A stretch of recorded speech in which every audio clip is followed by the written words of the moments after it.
అండి అందరికీ నమస్తే. ఇది వచ్చేసి స్కూల్ అన్నమాట. ఇది వచ్చేసి ఈరోజు ఈ రోడ్డు నిండా పేపర్స్ ఉన్నాయి. కనిపిస్తున్నారా పిల్లలు స్టూడెంట్స్? ఈరోజు లాస్ట్ డే అన్నమాట స్కూల్కి. ఈ ఇయర్కి కాదు, ఇంకా 1 మంత్ వరకు తర్వాత. అయితే ఇక్కడ నేను ఈ వీడియో చేయడానికి కారణం ఏంటంటే, మనము ఆధునికతలో ఉన్నాము, మనం అన్ని విషయాల జ్ఞానంగా ఉన్నాము అని మనం చాలా అనుకుంటున్నాం, కానీ మనం ఎంత మన పతనాన్ని చేసుకుంటున్నాం అనేది ఇక్కడ ఈ రోడ్డు, ఈ పేపర్లు చూస్తే తెలుస్తుంది.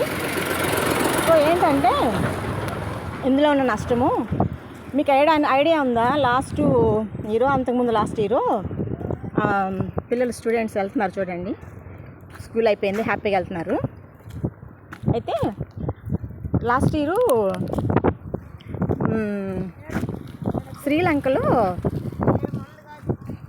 శ్రీలంకలో పేపర్స్ లేవని ఎగ్జామ్స్ ఆపేసారన్నమాట.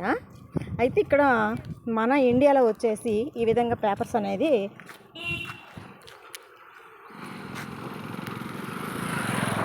అంటే ఒక స్కూల్ దగ్గర ఇన్ని పేపర్లు ఈ రోడ్లో మీరు చూడండి, ఎంత దూరం వెళ్ళినంత వరకు కూడా ఈ పేపర్స్ అనేది పిల్లలు చించేసి వాళ్ళ పుస్తకాలని చించి రోడ్ల మీద వేసుకుంటూ వెళ్తూ ఉన్నారు ఇలాగా.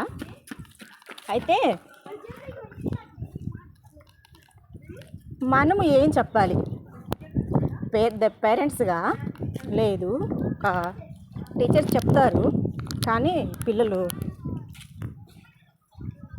పాటించవచ్చు, పాటించకపోవచ్చు. పాటించకపోతేనే కదా ఇది కనిపిస్తూ ఉంది. వీళ్ళంతా స్టూడెంట్స్ అన్నమాట. అయితే దీని గురించి నేను చెప్పేది ఏంటంటే, మనము మన ప్రకృతిని మనం కాపాడుకోవాలి. ఈరోజు చెట్లు లేక ఈ నెల అంటే ఏప్రిల్ 19వ తారీఖు నుంచి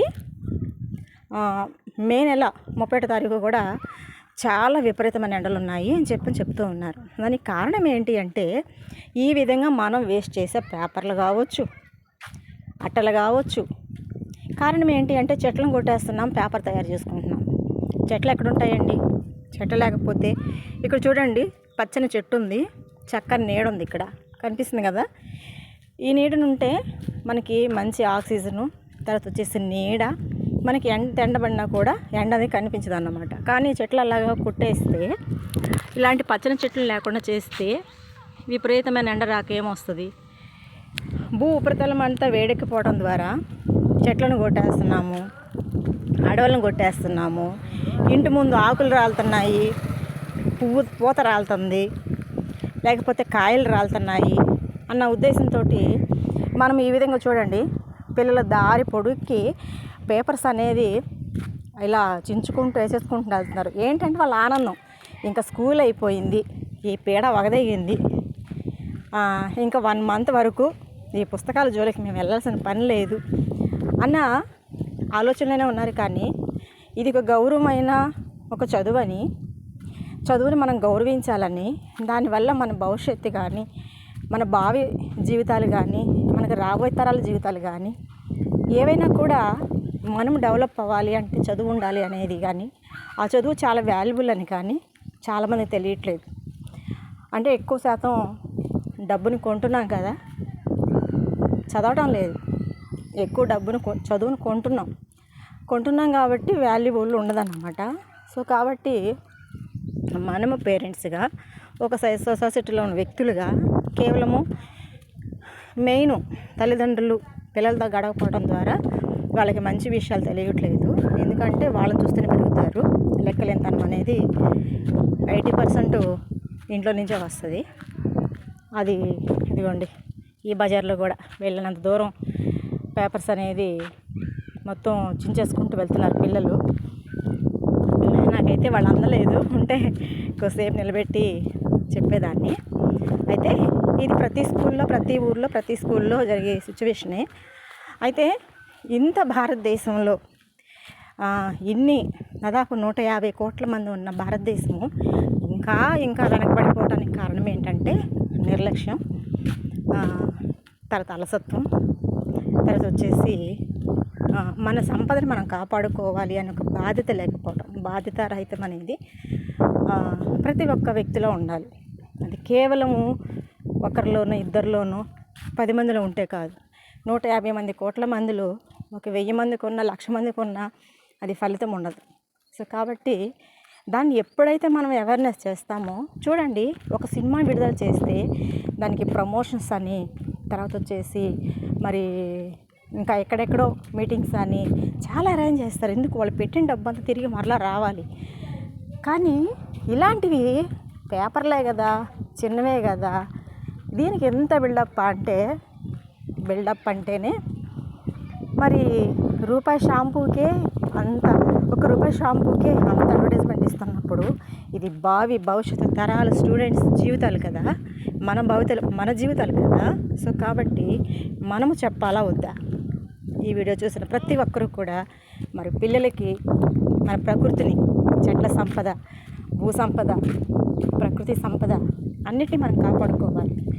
మనం బాగుండాలంటే నీటి సంపద, జలవనరులు, నీటిని వృధాగా పడేయడం కానీ, వేస్ట్ చేయడం కానీ, తర్వాత వచ్చే వర్షపు నీటిని దాచడం కానీ, మొక్కల్ని పెంచడం కానీ, మరి ఏది కూడా తయారైన ఏ వస్తువుని కూడా పాడు చేయకుండా ఉండటం కానీ, రెస్పెక్ట్గా చూడటాలని రెస్పెక్ట్. కొన్ని 1 కోటి ఉన్న దేశంలోనే ఎంతో అభివృద్ధి జరుగుతూ ఉంటే 150 కోట్ల ఉన్న భారతదేశంలో మాత్రం అభివృద్ధి అనేది కరువు. సో కాబట్టి అభివృద్ధికి కారణం లేకపోవడానికి కారణం కూడా అందరూ చదువుకుంటే అవేర్నెస్ వస్తే వీళ్ళు ఎక్కడ బాగుపడిపోతారు, వీళ్ళు ఎక్కడ మన మాట వినకుండా పోతారు అని నాయకులు గోల. సో కాబట్టి పెత్తందారులు అనేది దీని గురించి అవేర్నెస్ తీసుకురావచ్చు. తర్వాత వచ్చేసి కార్పొరేట్ సంస్థలు దీని మీద చేయొచ్చు, కానీ వాళ్ళు చేయరు. మనీ మీద ఫోకస్, వాళ్ళు బ్రతికితేమి బ్రతకపోతేనేమి. సో కాబట్టి ఎక్కువ బలైపోతుంది ఎవరంటే దీనికి కారణము పెత్తందారులు, మరి ధనవంతులు. దానికి ఎవరు బలవట్లేదు, కానీ పేదవాడు ఎప్పటికీ తరాలు మారిన, యుగాలు మారిన పేదవాడుగానే ఉండిపోతున్నాడు. సో కాబట్టి దీని మీద దయచేసి ప్రతి ఒక్కరూ కూడా అవేర్నెస్ తేవాలని, దయచేసి మీ అందరినీ కూడా చాలా వేదనతో, బాధతో రాబోయే తరాలను చూసి, రాబోయే తరాన్ని ఎలా ఉంటుందని చెప్పి జ్ఞాపకం చేసుకొని నేనైతే ఈ వీడియో చేస్తున్నాను. దారిలో నడుస్తూ చేస్తున్నాను. సో కాబట్టి మీకు దారిలో కనిపించిన ప్రతి ఒక్కటి కూడా మీకు చూపిస్తూ వస్తున్నాను. ఓకే అండి. మన సంపద మనమే కాపాడుకోవాలి, మన పిల్లల్ని మనమే కాపాడుకోవాలి, ఎవరు వచ్చి కాపాడరు. సో కాబట్టి ఇక్కడ చూడండి, చెట్టు ఉంది కాబట్టి చక్కని నీడ ఉంది.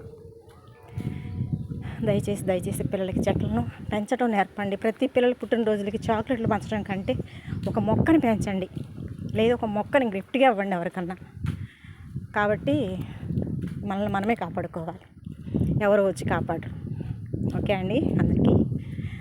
ఇంకోటి వచ్చేసి ఏంటంటే, ఇది ఎవరు చెప్తారంటే, కొంతమంది చెప్పాం మనకు పేరెంట్స్కి, మాకు తెలుసులే అంటారు. తెలిస్తే కాదు, దాన్ని పాటించాలి. ఎవరైనా కానీ తెలిసిన వాళ్ళు పాటిస్తేనే దాని సక్సెస్. వండుకున్న ఆహారం తింటేనే మనకి ఆ రోజు మనకి ఎనర్జీ వస్తుంది. వండుకున్నాము, అన్నము పక్కన పెట్టేసాము, నాకు నీరసంగా ఉందంటే ఉదయం తినలేదు, మధ్యాహ్నం తినలేదు, సాయంత్రం తినలేదు, నీరసం వస్తుందా రాదా? అంతే మన దేశం. మనం చేసే పనులను బట్టి మరి మన అభివృద్ధి అనేది కుంటుపడకుండా ముందుకు రావాలి. ఎందుకంటే ఎవరో వస్తారు, ఏదో చేస్తారు, మనం చెప్తా ఉండేవాళ్ళమాట. ఎవరో చూస్తారు, ఏదో చేస్తారు, ఎదురు చూసి మోసపోకమా, నిజం మరిచి నిద్రపోకమా అని చెప్తా ఉంటారు. సో కాబట్టి అందరికీ అన్ని విషయాలు తెలియదు. వచ్చేసింది మా ఇంటి దగ్గర, అంటే సొంత ఇల్లేం కాదు, ఇది కూడా రెంటిల్లే. అయితే చక్కని నీడ, చెట్టు,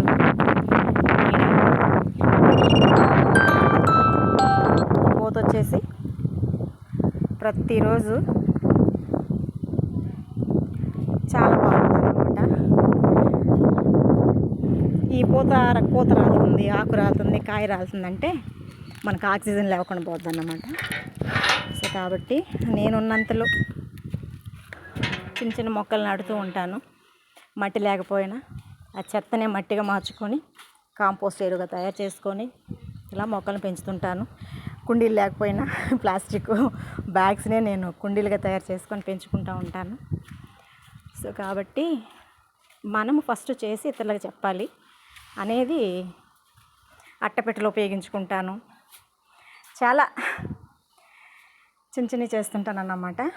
సో కాబట్టి నేను చెప్పిన దానికి ఒక అర్థం ఉందని అనుకుంటున్నాను. ఎందుకంటే పాటించేవాళ్ళు చెప్తే బాగుంటుంది. మనం పాటించకుండా చెప్తే ముందు పాటించండి చెప్పండి అంటారు. సో కాబట్టి మా చుట్టుపక్కల మాత్రం మంచి చెట్లు ఉన్నాయి, కొంతమంది పెంచుతున్నారు. దయచేసి ఎవరు కూడా చెట్లను కొట్టేయొద్దు. ఇది వచ్చి చేమంతి చెట్టు అన్నమాట. ఎంతమంది గుర్తుందండి చిన్నప్పుడు చేమంతి చెట్లు ఎండాకాలంలో మనం స్కూల్కి వెళ్ళి వచ్చిన తర్వాత పిల్లలందరం దోటీలు తీసుకొని వెళ్ళేవాళ్ళం. కొంతమంది పిల్లలు పైకి ఎక్కితే మనం కింద కాయలు ఏరుతూ ఉండేవాళ్ళం, వాళ్ళు కోస్తూ ఉంటే. కొంతమంది దోటీలు పెట్టి అందని వరకు కోసేవాళ్ళమి. గుబ్బకాయల దగ్గర గొడవ, ఈ పచ్చికాయ నాకు ఇచ్చేవని, ఇలా రకరకాల ఆయన తీపి జ్ఞాపకాలు ఈ చెట్లలోనే ఉన్నాయన్నమాట. ఇప్పుడున్న పిల్లలకి మనకి చాలా వేరియేషన్ ఉంది. ఎందుకంటే మనము హ్యాపీగా మనస్ఫూర్తిగా ఆడుకున్నాము.